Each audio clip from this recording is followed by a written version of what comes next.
March 15th, Phil, Saint. Welcome to 365 Christian Men, where every day we aim to inspire and encourage with real-life stories about men. Some artists use paint, some use pen and ink, others use clay or marble or glass. Phil used chalk, and God used Phil. Phil learned the fundamentals of art from his father, a stained glass artist who designed the stained glass windows in the National Cathedral in Washington, D.C., and he learned draftsmanship from a famous cartoonist. At Wheaton College, Phil put his talents to use as a chalk talk evangelist. Later, he moved to Latin America to answer the call for a missionary guest artist. On this date, in 1957, he settled in Argentina, where he established a studio and opened a conference center. In addition to his chalk talk evangelistic ministry, Phil has published 8 books, including his memoir, Saints Alive. His final piece of art was a painting of 5 missionaries who were killed by armed members of the Waodani tribe on a beach in Ecuador. Phil's brother, Nate, was one of those missionaries. Here is Phil's story. Got talent? You can use it to make yourself rich for a while, or to make others rich for eternity. Some heroes fly the jet, some carry the luggage.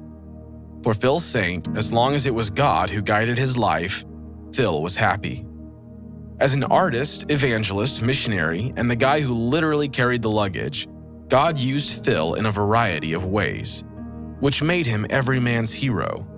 And he wasn't about to slow down. He made it clear he didn't want to retire, he only wanted to refire. It was Phil's dad, a successful stained glass artist, who had steered him onto the artistic path. But Phil was partially colorblind. Even so, his dad believed Phil could do well working in black and white, so he arranged for Phil to meet his old friend Herbert Johnson, a famed cartoonist for the Saturday Evening Post. When Phil graduated from business school, he learned the craft of cartooning from the master himself. But he had already been using chalk art to help other people know about Jesus. This was the real career calling him, and he couldn't ignore its voice. So, while he worked for Herbert Johnson, Phil delivered chalk talks for various church audiences. The concept was simple. He used colored chalk to illustrate a story on paper attached to a lighted easel. With this prop for the audience to focus on, he would teach a story or object lesson from the Bible. One scene Phil loved to create was based on a cartoon by E.J. Pace. As Phil sketched in dark tones, a large chasm began to appear with clouds looming on one side and a glorious view of heaven on the other. Then, he laid a white cross across the chasm, bridging the gap between God and man. The audience heard and saw how they could, by way of the cross, get to God. After several months of working for Herbert Johnson, Phil decided to switch career paths and become a full-time chalk artist for Christ, and he told his father. Dad couldn't hide his initial consternation. "Son, what are you going to be, a preacher or an artist?" "I'm going to be both," Phil said. It appeared his dad did not think a man could do both and be a success. After all, creating a fine work of art was not just slapping an illustration on a sheet of paper in 15 minutes while you tried to preach. But Phil wasn't interested in creating masterpieces. He preferred to draw people to Christ with his art rather than win fame for himself. In spite of his colorblindness, he could carefully arrange the colors on his tray with help and still preach a great message. But his boss, Herbert Johnson, roared, "You'll be wasting your time. You're crazy to want to run around drawing pictures for farmers in country churches."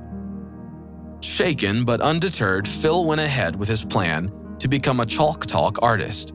His desire to follow God's calling eventually led him to Argentina with his family in 1957. Through Phil's creative chalk talks, thousands have come to know Jesus Christ. It's like the Word of God says in Proverbs 11, verse 30. The fruit of the righteous is a tree of life, and he who is wise wins souls. What has God called you to do? Got talent? You can use it to make yourself rich for a while, or to make others rich for eternity.